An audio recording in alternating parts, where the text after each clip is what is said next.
ba botlhotlhomisi jwa tsheko ya gago mo lemong motlanyana ba kopile go ntsha mabaka a go kganela go emela tsheko kwa ntle ga kgolegelo. Setlhopha sa bomme sa the Mets se fentse sa Zurich mo motshamekong wa botsalano kwa Turkey.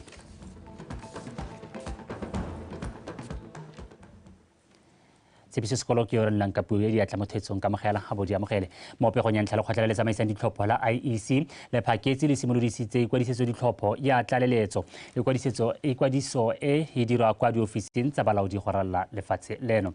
Tlaleletso e tla morago ga gore ba lekgotla la IEC ba supe fa ba kgonne go kwadisa selekanyo sa 69% fela sa selo se baneng ba se ipetse sa go fitlhelela batho ba le 1.3 million. Ikwadiso ya tlaleletso e tla dirwa mo dikgaolwaneng tsotlhe tsa botlhophi mme ya go ela kgwedi e tlang e le malatsi a le 15 go ipaakanyetsa ditlhopho tsa setšhaba tse di solofetseng go tshwara ka kgwedi ya Phalane.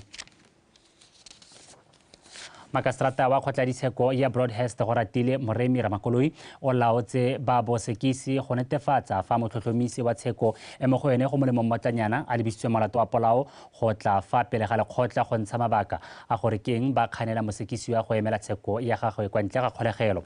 Makastrata Ramakoloi o ne a tsibogela kopo e mosekisiwa a sa bolong go e dira mo lekgotleng a kaya fa a sa bolo go nna mo kgolegelong. A rutle pego ka Onkutlile Thamage.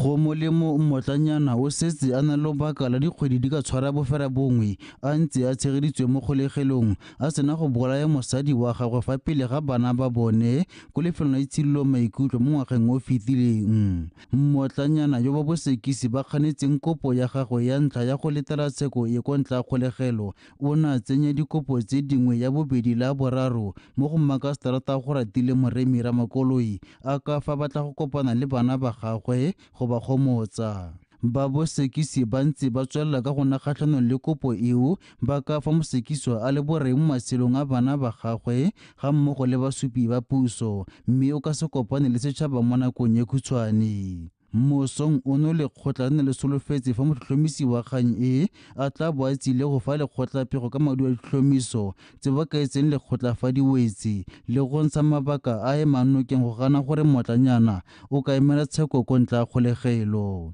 Mosekisi wa puso Sergeant Moluki Solofera o ne a tlhalosetsa lekgotla fa motlhotlhomisi a ka se iponatse mo letsatsing leno ka jaana a sa tsoga. Makastrata Ramakoloi o ne a laela mosekisi wa go molemo mmotlanyana go a go kwala mabaka a tile mme a itsise fa pele ga lekgotla a e manokeng dikopo tsa gagwe tsa go letela tsheko ko ntle ga kgolegelo ka jaana mabaka ao a ka mo thusa gape mo kopong ye nngwe ya setseng a e dirile ko kgotleng kgolo ya ditsheko. Ramakoloi o ne a laela gore motlhotlhomisi wa kgang e a netefatse gore fa kgang e tsena gape a bo a le teng mo lekgotleng. Mosekisi wa go molemo mmotlanyane o tla tswelela a tshegeditswe ko kgolegelong mme a tle gape fa pele ga lekgotla kgwedi e tlang e le 14 ko a tla rolang lekgotla mabaka a gore ke eng a kopa gore lekgotla le mo letlelele go emela tsheko e ko ntle ga kgolegelo. Onkutlile Thamage, BTV News, Gaborone. Modulasetulo wa khansele tsa Bongwe Hendrik Jacobs a re dikhamphane tse di filweng tiro ya go baakanya ditsela mo kgaolong eo di simolotse tiro. A re ditiro tseo di akaretsa go baakangwa ga tsela go tswa kwa motseng wa Omaweneno go fitlha kwa Middle Pits. Re Jacobs o ne a bua se jaaka a na le kodisa makhanselara ka seemo sa ditlhabololo mo kgaolong. A re utlwe ke o Lebogile Radipotsane. Paakanyo ya ditsela tse dintseng di sa jese badirisi ba tsone di welang e tsweletse sente mo kgaolong ya Kgalagadi Borwa. Re Jacobs a re go baakangwa tsela go tswa kwa motseng wa Omaweneno go hita kwa Middle Pits mme se letse go tokagatsa seemo sa mesepele ka seemo sa tsela eo sentse se thobaetsa boletse go ta tshelwa sekontere tsela ya Matete Bray Veta e dikilometara di 250 ka lenaneo la nakwana la dithabololo mo nakong e gauhi. The project was awarded to Limousine Construction Ltd and includes pre-treatment works and resealing and road markings of a stretch of 80 kilometers between Sabong and Middle Pits over a period of 12 months.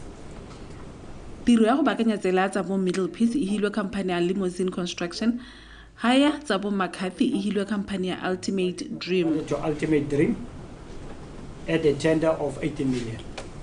ditsela tse di haragametsi le tsone di tsweletse ka go tshelwa moalo. All the 5 projects under CCP 2023-2024 financial year have been completed.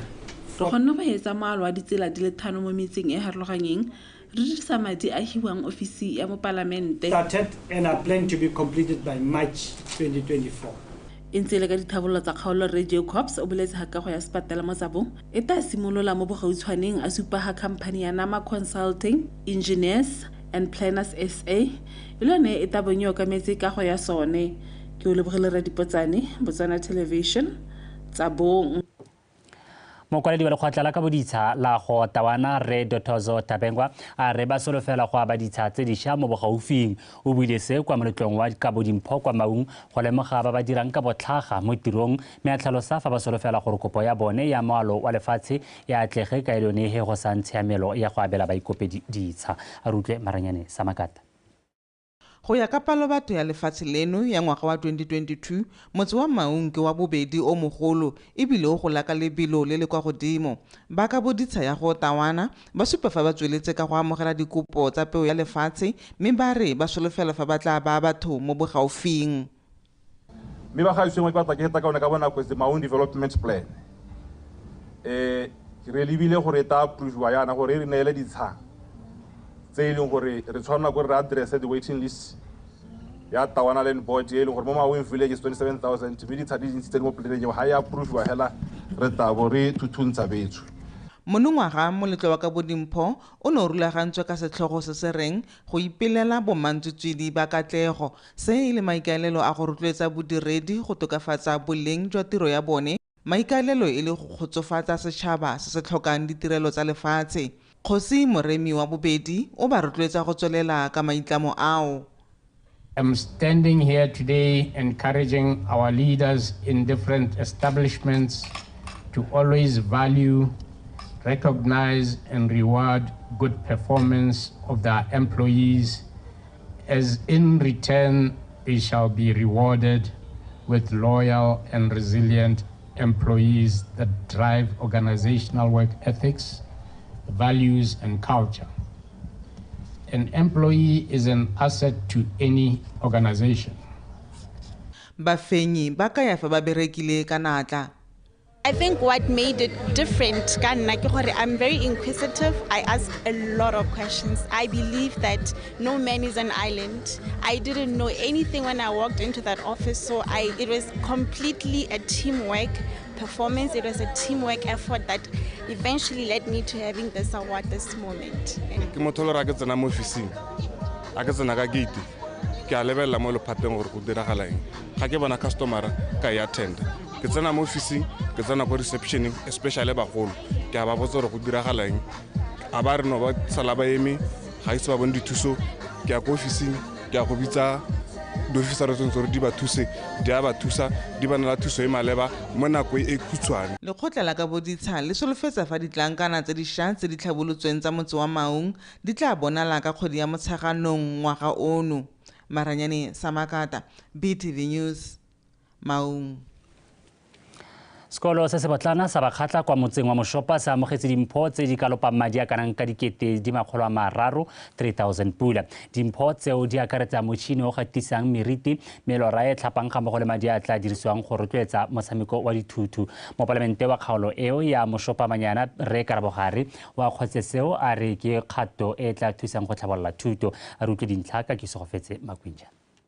Mo palamente gare a re go botlhokwa go lemoga fa sejaanong se ra gore sekolo se tse boikarabelo jwa go netefatsa gore didirisiwa tse di tshwarwa ka matsetseleko le tlhokomelo e e rileng gore di tle di kgone go tsaya lebaka di dirisiwa go thusa baithuti.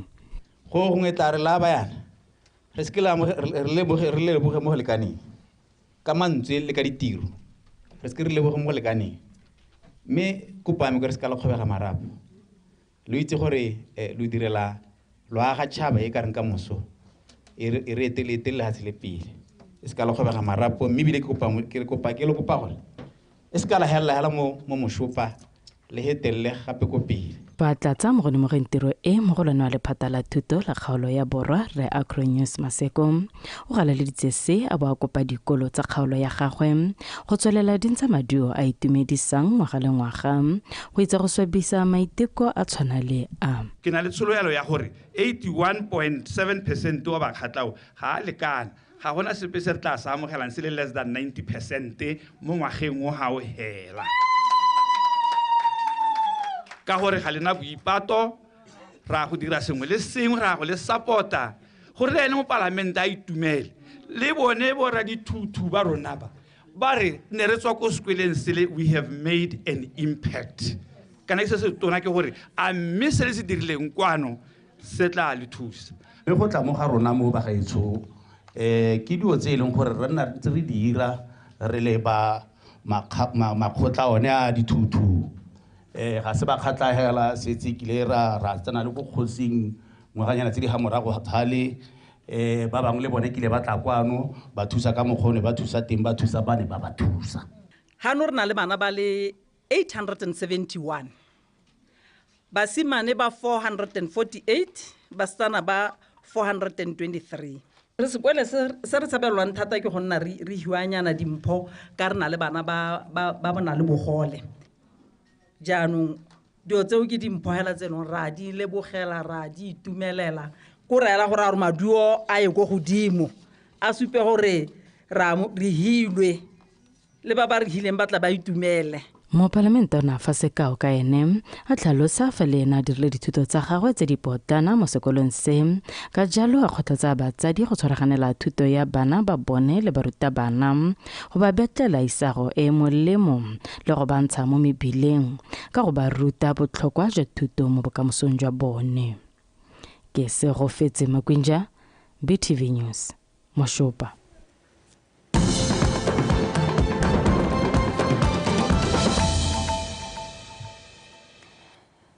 Wetswe gantsa BOTSWANA television re a tswelela sekolo se se botlana sa galeletsa mono ga borone sa abetswe dimpho tse di kalopang madi a ka tshwarang dikete tse di 175 175,000 pula dimpho tseo tse di abilweng kwa ke hotele ya Hilton Garden Inn di akaretsa didirisiwa tsa temo jaaka digarawe dikiriba menontshane le ditlhare tsa maungwe gareng ga tse dingwe mo parlamente wa kgaolo eo ya Bolinton North me ana mokgethi wa khotse maiteko ao ga supa fa ka thusa go godisa le go tlhabolola thuto mo lehatsheng leno a rutle re filwe motube Tona mokgethi o gateletse botlhokwa jwa gore dikhamphani makalana ikemetseng le batho ka bongwe ba tshwaraganele thuto ya bana le puso a re seo se ka thusa gore dikolo di na le maduo a nametsang le gone go rotloetsa maitlamo a puso a go aga itshololo e ikagileng ka dikitso tsa ngwaga wa 2036 ke le mo parlamente wa kgaolo ya Gaborone Bonington North ke batla go supa gore ke boitumelo radio amogela dilotse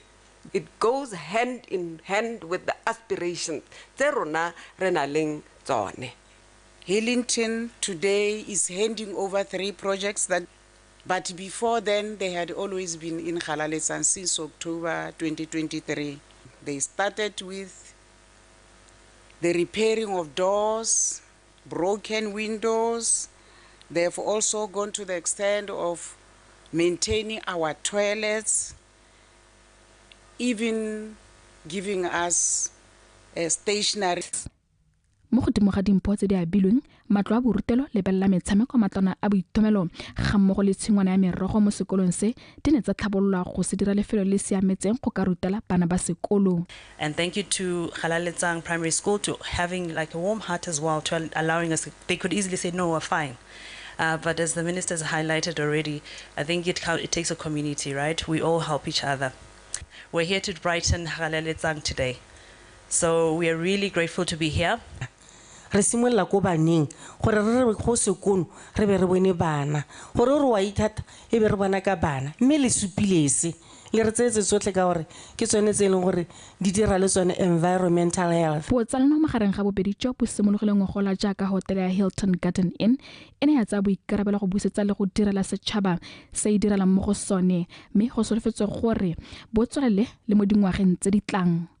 Re file motube BOTSWANA television Gaborone. Banana ba go itlhile go inaakanya mo go tseneletse le thuto ya tiro ya diatla ka maikaelelo a go anya dikitso tse di rileng ka go tlhabolola matshelo a bone ka go tsenya letseno le le botoka. Se se tlhalositswe ke mothusa tona wa lephata la thuto le tlhabololo dikitso re Obrile Saso kwa moletlong wa kabodietsele ya dikolo tsa ithuto le ditiro tsa diatla mo Nogaborone. Re utlwe pego ka Mojadi Mokibelo. Lehatshe la Botswana le itemile go nna la itsholelo e go godimo ebile ikegile ka dikitso mme ke ka mothuto ya diata e tswelelang ka go nna konokono mo go atege mo maikaelelong ao. Banana segolobogolo ba ba nang le ditalente mo thutong ya tiro ya diata ba gakolotswe go tsaya talente ya bone ka thwagalo gore ba ungwele ga mmogo le go thama ditiro. TVET is moving in the right direction by providing skills which are essential in eradicating poverty and reducing youth unemployment. Being nominated to receive an award is a clear indication that the government has a core group of staff who regard themselves as change agents to continuously transform the TVET sector to become more efficient, more effective, responsive, user-friendly, accountable, and committed to inculcate a strong culture of the notion of mindset change.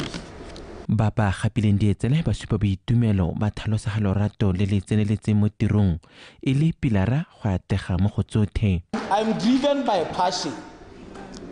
I'm in teaching out of passion, not necessarily because it was a job that was available that I got employed in.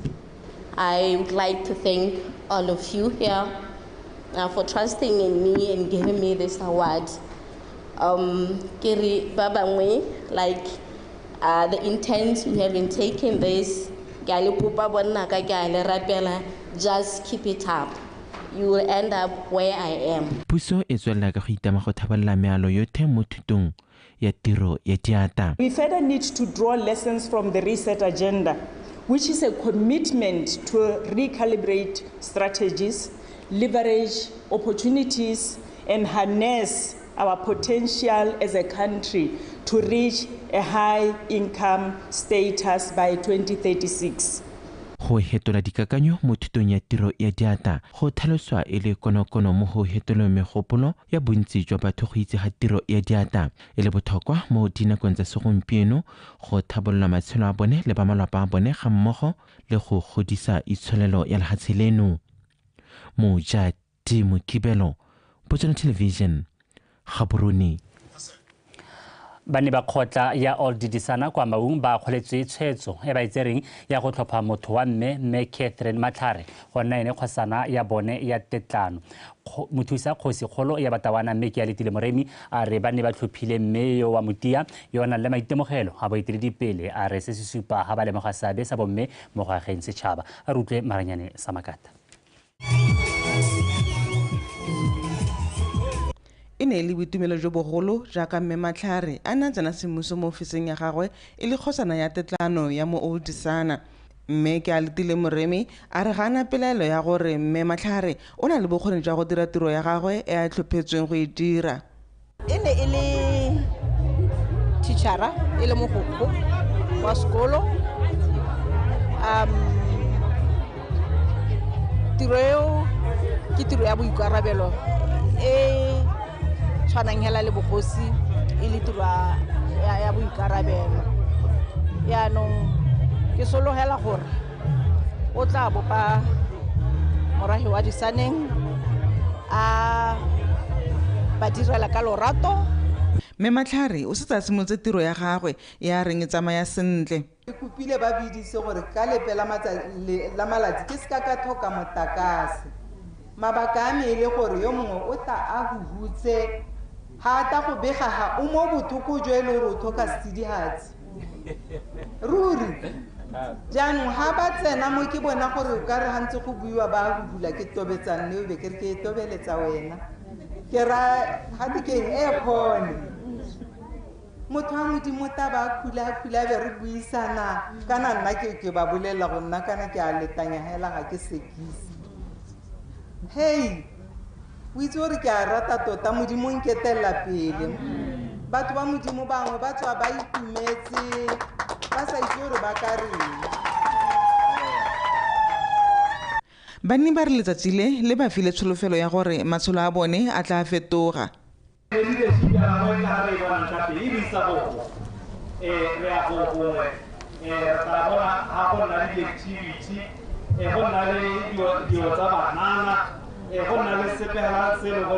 le mananeo a bagolo di-society jalo jalo re tlo go di bonela gonega ka gore re na le leadera e leng gore o re isa go gongwe ebile o eteletswe ke modimo ko pele.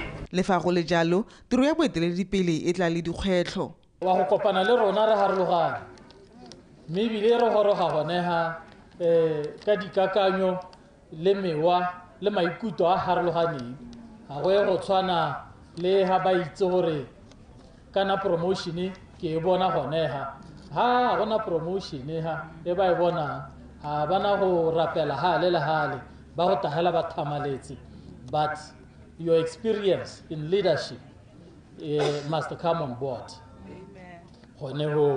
Banni ba kopilwe go ema kgosana ya bone nokeng ka go tsenelela diphuthego ka dipalo tse di kwa godimo. Maranyane Samakata, BTV News, Maung. Wetso tla re bephegelana teng ha morare Edwin Mashakgomo o eme sentle go bonela tsa metshameko.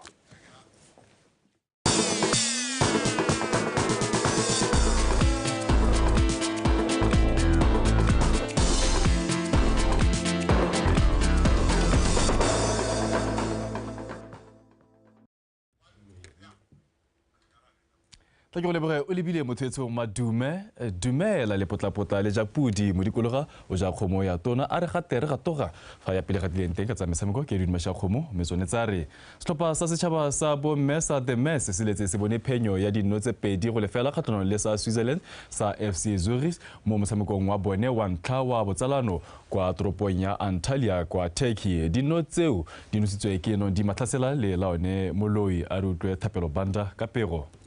Mme se ba simolotse motshameko bontle ba neeletsana kgwele ka bokgabane phala ya ntlha e sena go lela e re motshameko o tsamaile metsotso fela e le merataro nong di matlhasela a baya setlhopha sa mogae ko pele a nosa ka tlhogo morago ga nno eo the mess ba supa fa ba nang letsogo le lefa godimo ba gateletse basetsana ba FC Zurich go fitlhela karolo ya ntlha e ya bokhutlhong.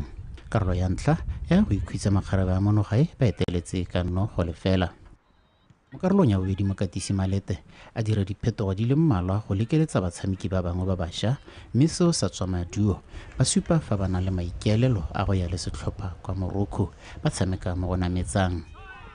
Motshameko o tsamaile metsotso e le 73 la one moloi a bona the mess nno ya bobedi ebile le ya bofelo ya motshameko. We changed a few rules for some of the players and they've came in, they did exceptionally well. But there's still so much to work on. So we need to stay focused and continue with the process of improving our team, improving the individuals. And I also have to say the players who came in, the new players, they also did well to make sure that we see the game through. And also I have to say in our past games, we've been struggling a bit with game management. The game management part of the game is improving, but there were, I think after the hour mark where we felt our structure is collapsing a little bit, mainly because we've made a few changes and then after they settled in, after a few minutes, they were okay. We managed to see the game through. Obviously a good result today. Re tshamekile game ya gompieno le yone game ya rona ya ntlha. Re tsile re ipankanyeditse gore go feta sengwe sengwe re batla go wina, and it's always good to take the lead.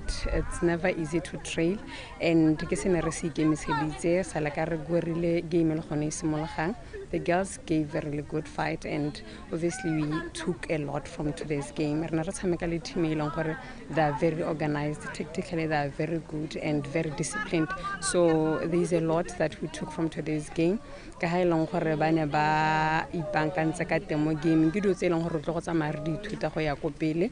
Re ipankanyetsa mosepelo wa ko pele o motona thata, and we have another game ahead of us against another good team. And ga re tlo go tsamaya ka sa gompieno. What happened today is water under the bridge, and we are prepared to take the next game very seriously, just like we did today.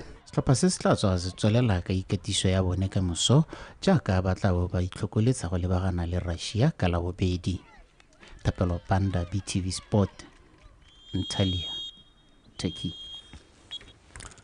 Setlhopha sa Traffic se fentse sa VTM FC ka dino tse 2-1 mo motshamekong wa BOTSWANA Premier League o neng o tshamekelwa kwa lebaleng la Francistown Council. Bafana ba Dijabane ke bone ba ntlha go nosa ka molokiki ba lepile mo karolong ya ntlha ya motshameko. Fama Chiminyenga ya rebetswe ke Thabiso Bante pele ga Vincent le kore a nosa ya phenyo mo metsotsong ya bofelo ya motshameko. Mo maduong a mangwe setlhopha sa Holy Ghost se fentswe ke sa Sua Flamingos ka dino tse 2-0. Fama Sitauka le Matebele FC di tshamekile maleka a lefela setlhopha. Matlhasedi a latelang ke a motshameko wa Traffic le VTM FC. Lukong ite gona le bit of added pressure ha o se go roga mo motshameko. Bana Koma ko pele mo godimo ga motswabo 26 khona go ka tsa keta pele moloki ke ba lepile stopa sa VTM ha romela Thamani Muzila mo karong e kotsi ba tswa mo dikota tsa sa tshwara sepe khona ka ya tlanya le letloa ka bulele jwa gagwe Thabiso Bante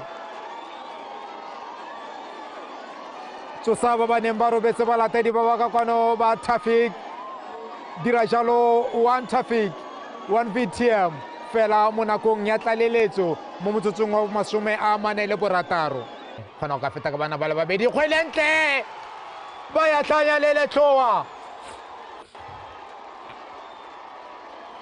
sala ba e loka Machiminyenga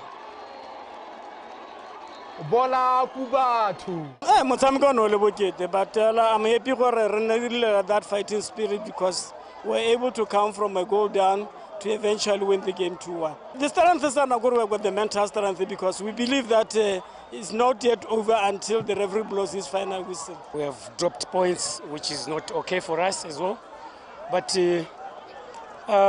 we tried our level best, as you saw. But you know, referees at the end of the day, they know what they are doing. They are the owners of the match. So we lost, and we need to forge ahead again for the next game. Setlhopha sa UB Hawks se kgwatisitse sa Mochudi Center Chiefs ka dino tse 2-1 mo motshamekong wa ligi ya BOTSWANA tota ya First Division ya ka kwano borwa o neng o tshamekelwa kwa lebaleng la River Plate ka matlhatso a rutlwepego ka bodulo mogorosi. UB Hawks e tsene mo motshamekong o e sena go kgatiswa ke notwane fa Mochudi Center Chiefs yone e tswa mo phenyong kgatlhanong le magosi mo sejaneng sa Orange FA. UB Hawks ba ne ba tsaya taolo ya motshameko mo metsotsong ya ntlha ba boa kgathakgatha mo dikwateng tsa maaparanko ba batlana le nno. Le fa go ntse jalo maaparanko ya nna bone ba nosang pele mo motsotsong wa bo 41 ka o fentse tshitutu. Morago ga nno eo UB Hawks ba itoma sekgono ba tlhasela ka mogoso mme ba bona nno ya tekatekano ka thataoneng kwapa. Basimane ba UB ba ska ba tlhola ba leba kwa morago ba tsenya kgatelelo mo le moragong la Chiefs mme ya re mo motsotsong wa bo 43 ba bona nno ya bobedi ka Thabiso Fane. Mo karolong ya bobedi maaparanko ba tla ba ithulagantse botoka ba laola motshameko ba etela dikwata tsa setlhopha sa UB Hawks kgapetsa-kgapetsa. Captain Masuku a tsenya UB Hawks le sukasuka ka maiteko a le mmalwa go batla nno fela motshwaradi nno wa UB Hawks a phirimisa maiteko ao. First half, beautiful game, beautiful football. Second half, we are fighting to survive, to get up a point, which we did. If you look at it, well done, boys. We did well. We've got to go back and see where we lost the game. I felt that the start of the game, probably the first 20 minutes, we are not ourselves. We are losing too many balls in the middle of the field. Our passing was not being completed. It was too loose. But nevertheless, in the second half, and we spent about the majority of the second half in the half of UB. And at the end of the day, it's a football game. We've lost. Phenyo ya UB Hawks ba beile mo maemong a borataro mo lokong ya South First Division fa motšhodi center chief sone le mo go a bone Bodulo Mogoros, BTV Sport, River Plate Grounds. Mothetso a re sa go leto le maro ka gonne go balabala ga ngwana le gone ga se botlhaletsana go bongwe dibe khutlo gone fa ta ke le bogela jalo moro re tshepiso sekolo o neng a rola jalo ka puo ya diatla tse mashakgomo tse tswa thobeng tse le phepa o lebile sa moka o tla be a bua go tla go ritela tsa tsela mosupologo tsa BOTSWANA Connect ka go rialo e boela bodibento ya ga mashakgomo tse re matla kgomo go dumela o etse mhata se diba tlholantso bereka ka bona ta bono kopila le botswerere bodimotšong.